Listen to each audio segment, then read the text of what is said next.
VVOB Education for Development supports the University of Rwanda College of Education and the Rwanda Basic Education Board to organize accredited blended continuous professional development, or in short, CPD programs for school leaders and school-based mentors.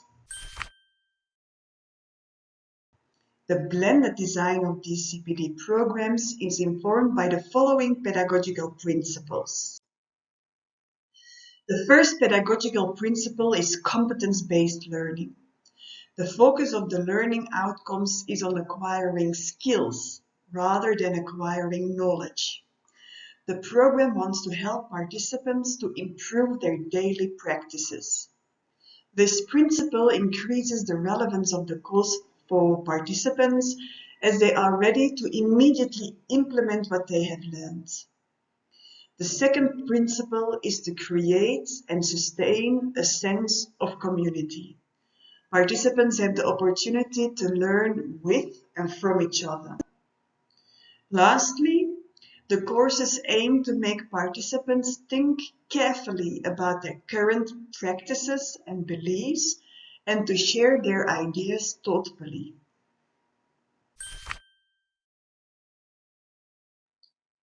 Now, to create a learning experience in which these pedagogical principles are fostered, a development team carefully designed a sequence of remote and in-person activities, connected by bridging activities. And such a combination allows for a staggered learning approach based on the flipped classroom model. This is how the blended design works for these programs. Let's now unpack this design step by step. Each CPD program starts with an in-person orientation session. This is to introduce participants to the purpose and the delivery approach of the program. Moreover, such in-person orientation sessions offer participants the opportunity to build relationships and to build their confidence in online learning. After this introductory in-person session, participants then engage in interactive online course content, in our case on Moodle. In this component, participants gain knowledge and understanding of the topics of the CPD program. At the end of such an online module, bridging activities are introduced to offer participants the opportunity to start reflecting on the content of the module and to start translating that content to their own work practice. This bridging activity connects the online learning with the in-person session that will follow. So after that online component, participants then go to an in-person module session to practice the content with their peers in action and to deepen their learning. This approach is what actually constitutes the flipped classroom model. At the end of a module, participants complete assignments in which they analyze the content and apply it fully to their own work practice. These assignments are the end product of the staggered learning approach, which starts through these knowledge activities during the online component, becomes more applied during the bridging activities, and gets enriched during the in-person session. Then, twice during the program, a support visit is organized to the participants' work practice, so mostly the school. And the first visit is a coaching and support visit, whereas the second visit is organized towards the end of the program to assess the application of skills acquired. This blended learning approach creates multiple opportunities for feedback and adjustment.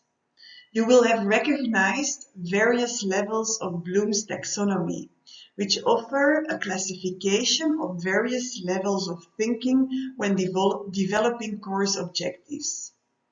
These levels are all lying along a continuum from simple to complex. Participants first build new knowledge and understanding online. Next, through bridging activities, they reflect on this content and start translating it to their own work practice.